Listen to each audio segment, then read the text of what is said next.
what I wanted to talk about is obviously there's the rap beef going on. Everyone's beefing. Everyone's fine. Everyone's fighting. Mm-hmm. But I've come with a theory for you. Okay. I come with a theory, and I think my theory is correct as well. Because men are nice pieces of work, and how we are. We like to dominate. Do you know what I mean? Like we like to be the head of the thing. But I think everyone's beefing now to take away the shine of female rappers. Because female rap is so much better than male rap right now. It's blowing out the water. Yeah, like it's outrageous. Obviously, you got the Sexy Red, you got Glorilla, Ice Spice, even like JT, all them, Latto, like them gal are rapping as well. Like everyone thinks it's just the twerk rap, but if you listen to them, like the albums, like they be rapping as well. Even Meg don't get the respect. She's like Meg's a good rapper. Like we got Annie in England. Yeah, like even Nicki, boy. Like you know what I mean. And women are making bops as well. But I generally think this rap beef is to take away the shine from them. You think this specific rap beef? I think all the rap beef. I would say... Because normally women fighting. Yeah. I'm bitching. Yeah. But right now, we're not getting that. No, we're just getting the men. That's what I mean. I would separate the Kendrick and the Drake situation. But everyone else, like Rick Ross and the Game going at it, I'm sitting there like... What the hell? Yeah, why are you not beefing? You get what I mean? Even ASAP popped out. He don't make music no more. Yeah. Why are you beefing anyone? Do you know what I mean? Like Future and Drake, really. In my head, I'm like, okay, you're beefing over a woman, which we said before. Yeah. Idiot people. Yeah. But no, you're not wrong in saying that, because the females are really dominated rap. Like the women have dominated rap they for are a while right now. Well, I'm telling you, I can't lie. Gunna dropped an album today with Sensational Works. I think Chief Keef did as well, but I've not listened to it yet. But I'm just like, I'm listening. My playlist now, I'm just running. I'm like, rah. I'll take the thing. I was like, rah. It's all females right now. You sing, yeah, glow. Yeah, do you know what I mean? That's the track, boy. That's what I mean. I'm like, but the glove, high heels. I'm like, rah, Nicki. Like, I'm like, nah. Yeah, it's true. It's true. Mad, but nah, what's going on with rap right now is that genuinely hilarious, but I like because it's got the whole world gripped. Yes, and we ain't had the whole world gripped on hip hop in a long time. Long time. It's not been like this. Yeah, like this is Biggie and Pac stuff, but with social media as well. So it's times 10. Yeah. Everyone's got their opinion. You got the Drake fan stands. You got the Kendrick stands. You got the middlemen. Yeah. And you're just like, who's going, who's loot? You get what I mean? You see people breaking down this bar. Does it mean this? Does it mean that? Is it done for you? Yeah. I think Drake on the Heart Part 6 waved the white. Yeah, he waved the white flag. Yeah. He said, I don't want any more from you. Kendrick Lamar strategically killed him bar for bar. I feel like in the whole battle. Yeah. Because obviously, like that drops.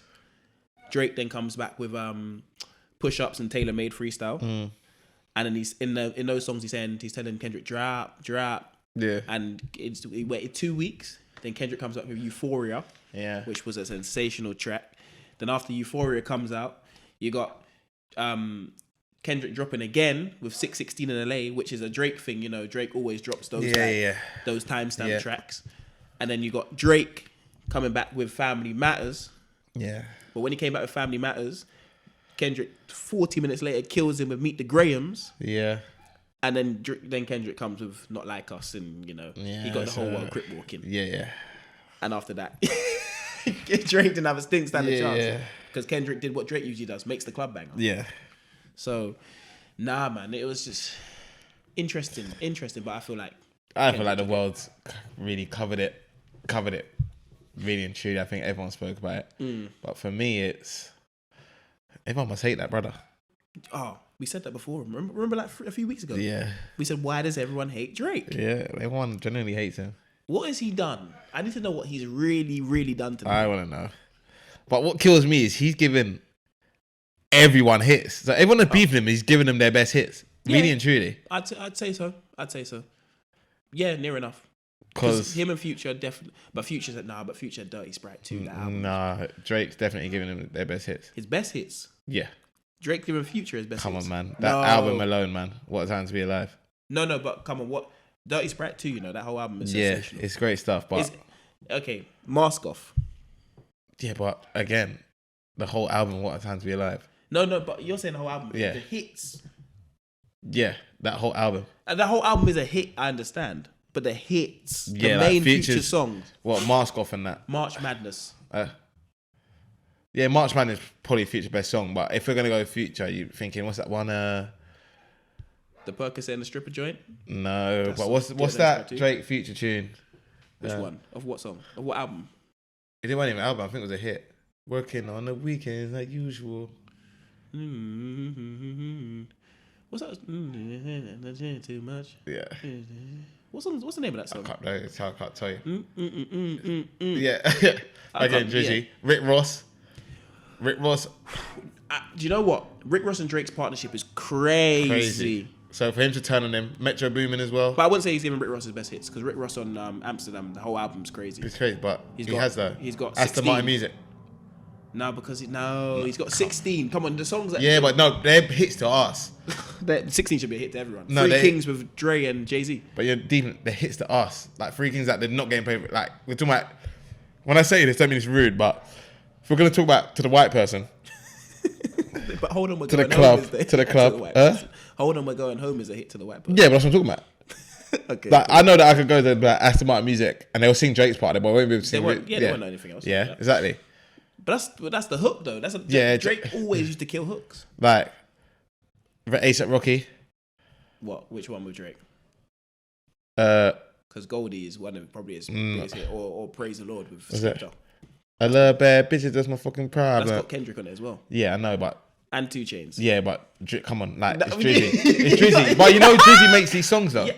No, I understand. I don't care. It's the Drake effect, and people probably go like, "Oh, that's Drake's song." Do you know what? That's what it used to be. When Drake featured on the track, it turned into being Drake's song. Like, people were saying, have you heard Drake and that brother's track? Yeah. And it was like, no. Drake features on it, but because your Drake's on it, that's where they're going to listen. Yeah. But this is where the beef entails, like, Kendrick Lamar didn't need Drake to that extent. He did. He didn't. Go on. Because if Kendrick Lamar never had Drake on Poetic Justice, that album wouldn't, as a music of us, yes, but I'm talking about global. Yeah, but the biggest song on that album is nowhere near Poetic Justice. What's the biggest song on the album? Are you crazy? Swimming Pools is on that album. It's not bigger than Poetic Justice. You just said for the white person in the club. I'm giving you your yes. interpretation. For the white Swimming Pools, Bitch Don't Kill My Vibe, on that album specifically, are bigger than Poetic Justice. No chance.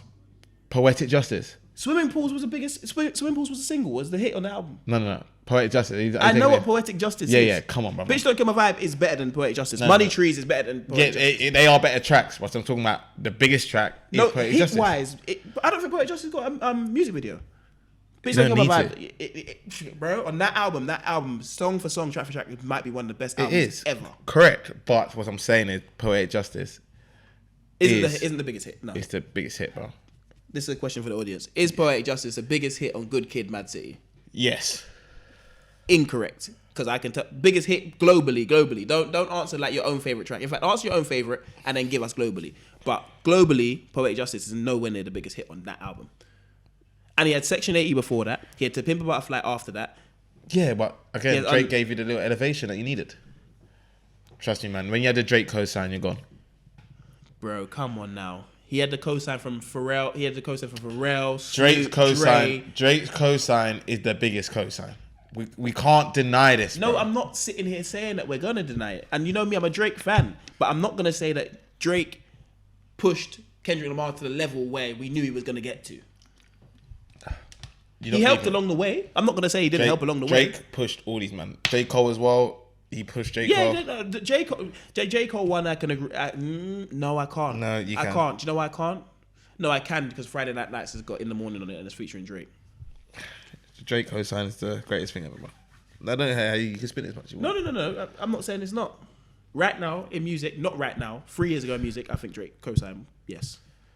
Obviously, not right now, but I'm talking about Drake had a solid 10 years where if he jumped on a track, then you were guaranteed to get like even like the Migos. Like if the Migos never got the Drake cosign of Versace, it wouldn't be the track it was.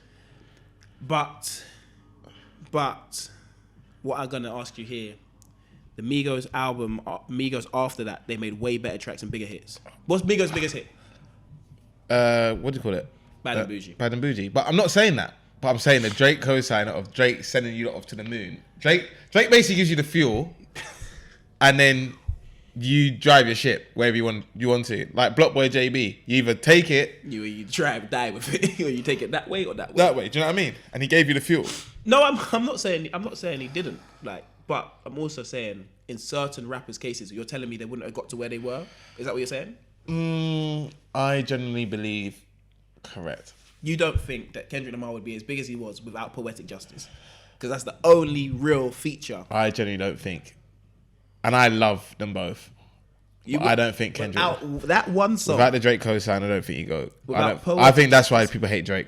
I genuinely think that's the reason as well. Because the cosign is too powerful, so they're trying to knock him down. Because they know that if I don't have Drizzy, I'm finished.